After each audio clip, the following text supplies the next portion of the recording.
Do you ever find yourself trying to make sense out of all the different terminology if your child has a disability? Dyslexia, learning disability, ADHD, are they the same thing or are they not the same thing? Today my goal is to sort out the definitions for those terms and try to give you some sense of what they all mean and why they don't mean the same things.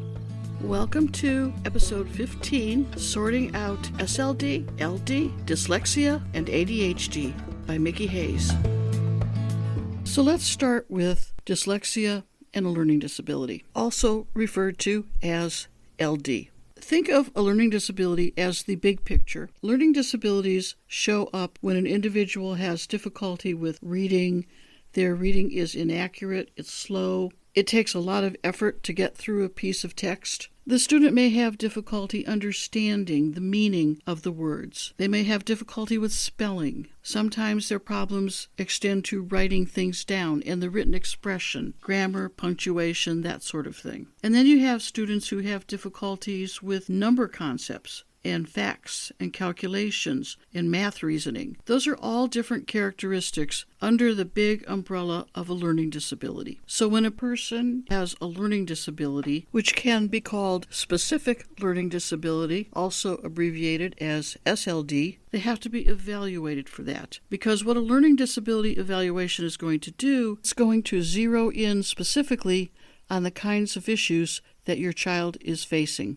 Now, specific learning disabilities is a common term that you'll see out there, and it's often used interchangeably with learning disabilities, and it simply means a problem with reading, possibly writing, but not necessarily math. Or math may be a struggle, but hey, they can read pretty good, but they have trouble getting their information down on a piece of paper. Or in some cases, their learning disability covers all the areas, and they may have struggles with reading, writing, and math. But the only way to find that out is through a psychological evaluation. And the psychological evaluation will give you some insights into which areas your child is struggling with the most. It will break the information down into subtests and other data that helps you to really get a handle, hopefully, on how to help your child the best way possible. I had a student once who could not read complex college vocabulary and terminology, but he could tell me what it meant. He couldn't identify the word, he couldn't pronounce it, but he could define it. But it was just his type of learning disability. And this shows you that learning disabilities come in all shapes and sizes and variations. Now, dyslexia is a term that is often used to define a learning disability. But dyslexia is only that part of the learning disability that deals with reading. An individual who is dyslexic has trouble with the words themselves. It is a visual processing problem. They have trouble making sense of the words. Letters flip on the pages. They sometimes overlap. The words sometimes disappear. They shrink. They stretch. I had one student tell me that the words would tunnel down when he looked at the text on the page. So he was constantly trying to sort out the words that he was reading, but it was like looking down a tunnel to figure out what they said. When you are struggling so much with getting the physical text off of the page and into your brain, and it's not a vision problem, it is a dyslexic reading problem. When you have this kind of a situation, other reading-related issues suffer. So you don't have good fluency, you don't necessarily have good comprehension, you may have poor word recognition because everything gets mixed up. So an individual who is dyslexic needs certain skills, certain strategies that can help with those kinds of problems. When that individual gets into the college level, that person is better off at that point to look for opportunities to circumvent the dyslexia. So that individual should be reading using a resource like learningally.org, which has recorded textbooks for students with disabilities, or using a note taker in class to take the notes. Anything that's going to circumvent the reading issue, the dyslexia issue that individual has, so that they can show what they know. So dyslexia is only one part of a learning disability.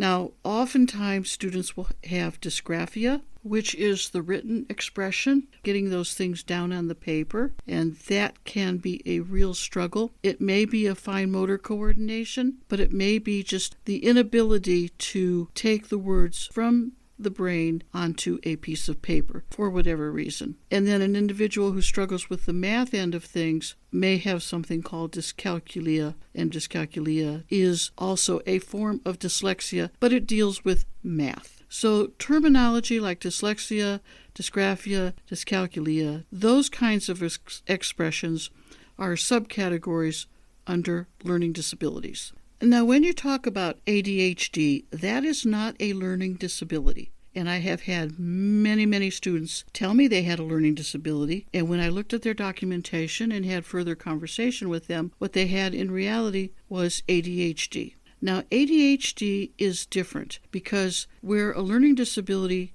taps into certain subject areas, certain content, certain characteristics of reading, writing, or math, ADHD crosses all of those genres. ADHD affects every part of that person's ability as a student. Because with ADHD, something is getting in the way. It could be inattentiveness, it could be distractibility, but something is distracting that person from doing the job that they need to do and from staying on task, not only in one subject, but pretty much across the board. Now, there may be some areas academically where, because they have a strong interest level in it, their ADHD isn't as significant. But in most cases, the impulsivity, the distractibility, those sorts of things cross all levels of a learning disability. Between 25% and 40%, depending on the research that you look at, get the double whammy. In other words, they not only have a learning disability, but on top of that, they have ADHD. So an individual that has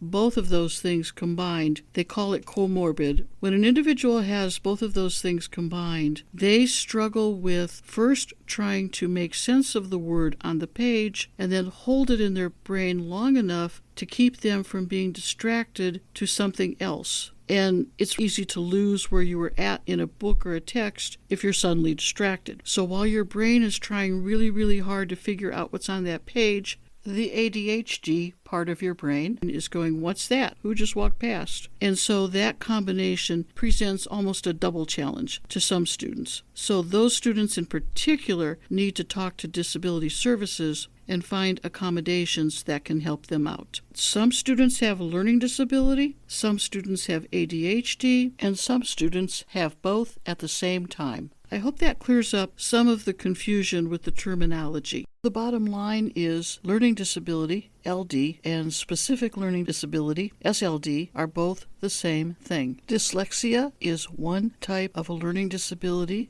with visual processing problems. And ADHD is not a learning disability, but it is an attention disorder that can impact a learning disability. In a future podcast, I will go over more specific information about learning disabilities, but my purpose today was to just help you sort through some of the vocabulary that's out there that tends to confuse people. So I hope it made a difference of just exactly what is going on with your child or with yourself, if that's the case, when you are dealing with dyslexia, a learning disability, or ADHD. You might want to check out MickieTeaches.com, MICKIE teaches.com. I have some resources on it that you may find helpful, and I also have a newsletter that you can sign up for. So it's a free newsletter called Getting Ready for College to help you help your child with a disability be prepared to enter the world of college. Thank you very much for your attention today. I'll talk to you next week. Take care. Bye. The information contained throughout this podcast has been gleaned from my own personal experiences, but to ensure accuracy, please contact the disability services at the college of your choice to have first-hand information and the most up-to-date policies and procedures followed by your particular institution of higher education. The content in any of these podcasts is not intended as a substitute for information from legal, educational, educational, or medical professionals. Always seek the advice of your attorney or qualified healthcare provider with any questions you may have with regards to legal, educational, or medical concerns.